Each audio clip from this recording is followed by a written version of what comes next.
आप सच में सनातनी हिंदू हैं तो शीशे में खड़े होकर के 2-3 बार अपने आप से पूछिएगा कि मैंने इस राष्ट्र को, अपने परिवार को, अपने संगठन को, अपनी कॉलोनी को बचाने के लिए कुछ किया है कि नहीं किया है। 2 बार पूछिएगा। अगर जवाब आपको नहीं मिल रहा तो इसका मतलब है कि आप जो कुछ कर रहे हैं सिर्फ टाइम पास करने के लिए कर रहे हैं। मैं ऐसे ही नहीं यहां पर आया हूं कि मुझे कुछ दिमाग में आया और मैं अब देश भर में ऐसे ही घूम रहा हूं।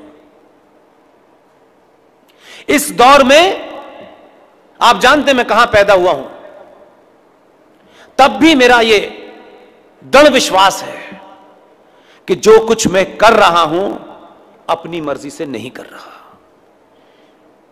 इस दौर में जो शक्ति भारत से निकल करके इतने सालों से बाहर थी वो वापस लौट रही है, वही शक्ति मुझसे करा रही है। और ये मुझसे नहीं करा रही, बड़े बड़े ऐसे लोगों से जो इस सभा में बैठे हुए हैं। बहुत सारे लोगों के बच्चे विदेशों में होंगे, बड़ा पैकेज मिलता होगा।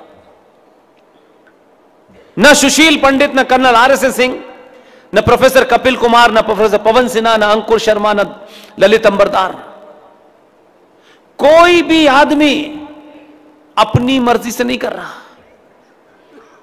इसलिए उसके भाव में मैं शब्द है ही नहीं। इसीलिए एक शख्स अगर हमारे घर में कोई हो, हमारा बेटा अगर IIT खड़गपुर से पास भी हो जाएगा तो कम से कम 1 महीने तक सेलिब्रेशन होगा। क्या आप सोच सकते हैं कि आज के दौर में एक बच्चा IIT खड़गपुर से टॉप करता है, टॉपर है, बहुत बेहतरीन कैरियर ढूंढ सकता था, उसको कैरियर उसके घर चल के आता,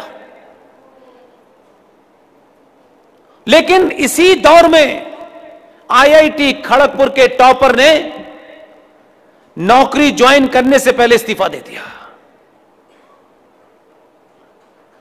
कोई कर सकता है यह काम।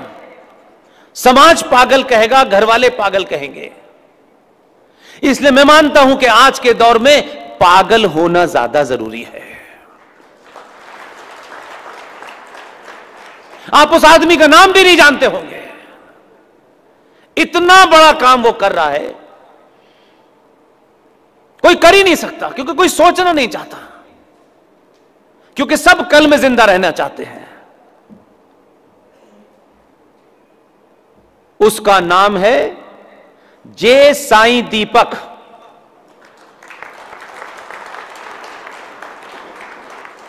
और वो क्या कर रहा है, अंदाजा है आपको? इसलिए जब आपकी नजर सही चीज को पहचानने लगेगी तो याद रखिएगा, करोड़ों जे साईं दीपक RSN GD पैदा हो जाएंगे। आप एक बार भरोसा तो करिए। आप तो उन पे भरोसा करते हैं जो जीतने के बाद आते नहीं है। हम ना जीत रहे ना हार रहे, लेकिन हमको जो जहां बुलाता है, चाहे रात के 2 बजे बुलाए तब भी जाते हैं।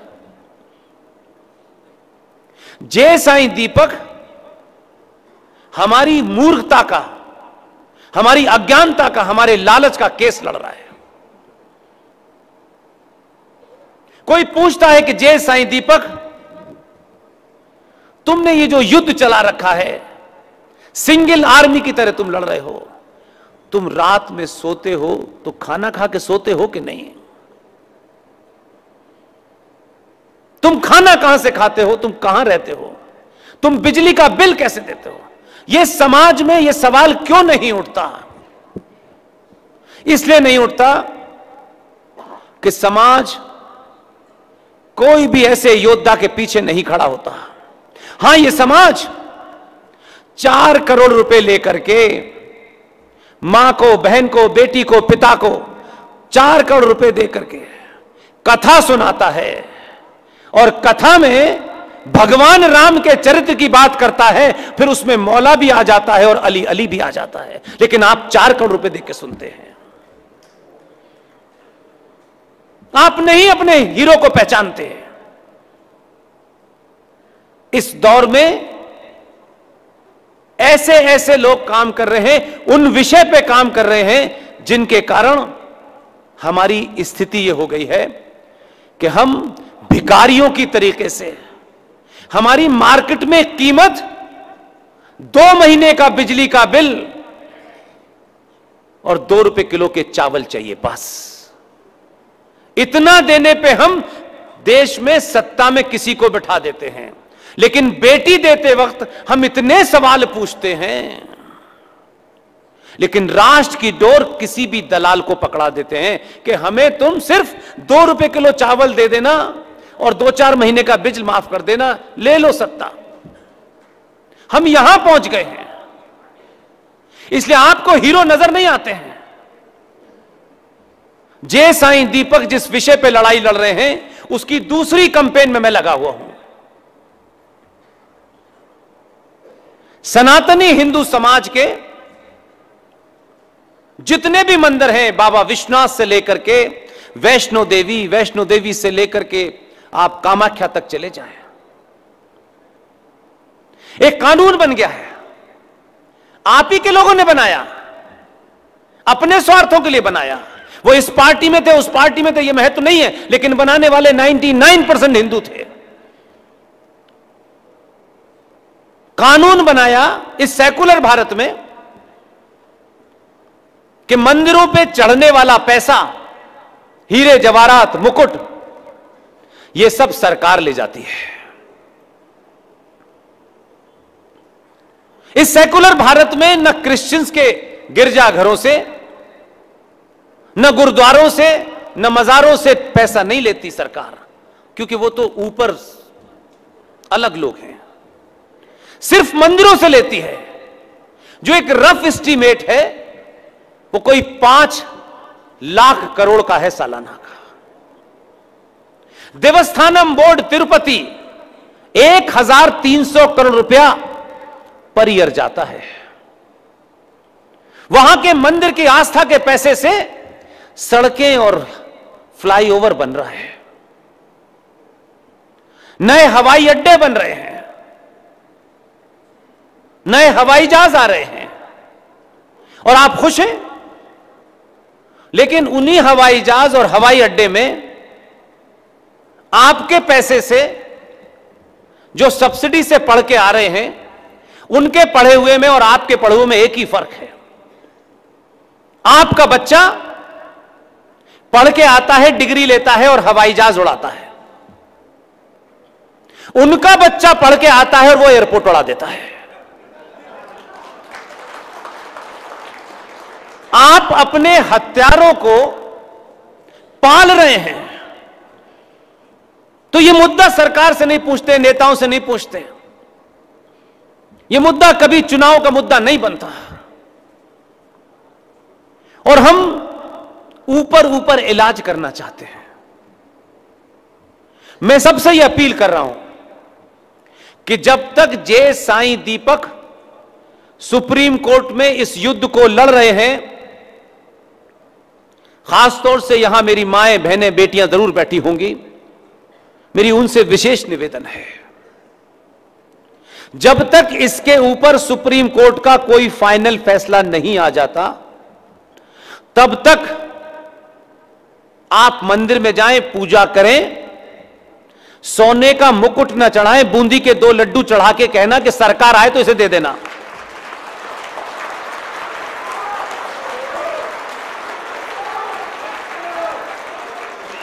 जो आपके हाथ में है, जो मेरे हाथ में है, वो तो हम कर सकते हैं।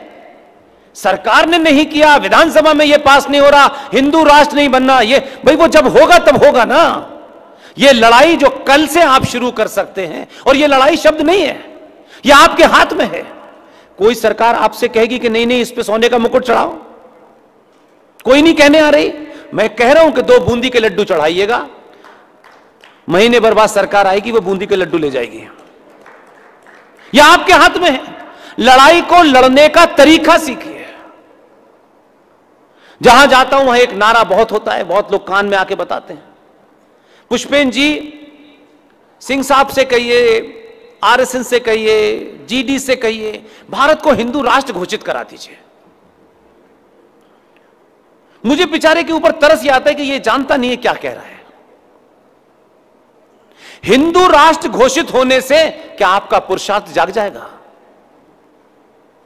क्या कायरता लालच चला जाएगा आपके अंदर? उन्होंने कभी इसको इस्लामिक राज्य बनाने की घोषणा नहीं की, लेकिन in totality, in practical, India is a Islamic state. न संसद में 500 लोग पहुंचाने की उन्होंने उम्मीद की कि हमारे 300-400 लोग जीतेंगे, फिर एक रेजोल्यूशन जिसकी चर्चा आपसे की जाती है, इसके पैरेलल एक दूसरा संविधान चल रहा है। इस संविधान को आपके सामने रख दिया है, जो चला रहे हैं वो किसी को पता नहीं है, और नहीं पता है इसलिए हम अजीब और गरीब बातें करते रहते हैं दिन भर। जिस दिन भी सनातनी हिंदू अपनी सामूहिक शक्ति का प्रदर्शन करेगा, उस दिन 24 घंटे में यह देश हिंदू राष्ट्र हो जाएगा।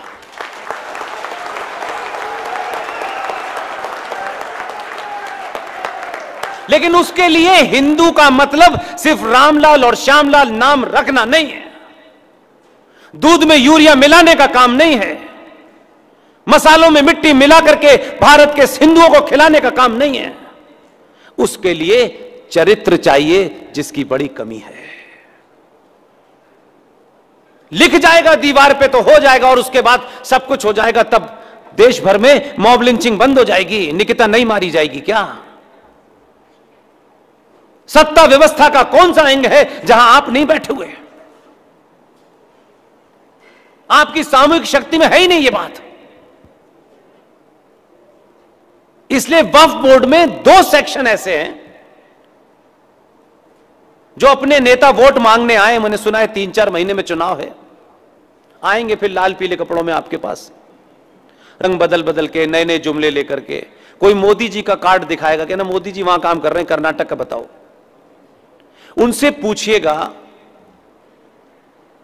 कि आपने अपने राज्य में जब आप थे सत्ता में, तब इस कानून को आपने चुनौती दी थी? आपकी विधानसभा में इस कानून के बारे में कोई ऐसी बात हुई थी जो टोटली अनकॉन्स्टिट्यूशनल है? पूछा किसी से आपने? इसलिए अपनों के ऊपर ज्यादा सवाल उठाइए, दुश्मन पे तो सुबह से शाम तक आप सवाल उठाते रहते हैं कि वो यात्रा कर रहा है, वो जोड़ रहा है कि तोड़ रहा है, आप उसको हंसते हैं। ये एंटरटेनमेंट का साधन तो हो जाता है, राष्ट्र बचाने का साधन नहीं है। उसके लिए संजीदगी होनी पड़ेगी।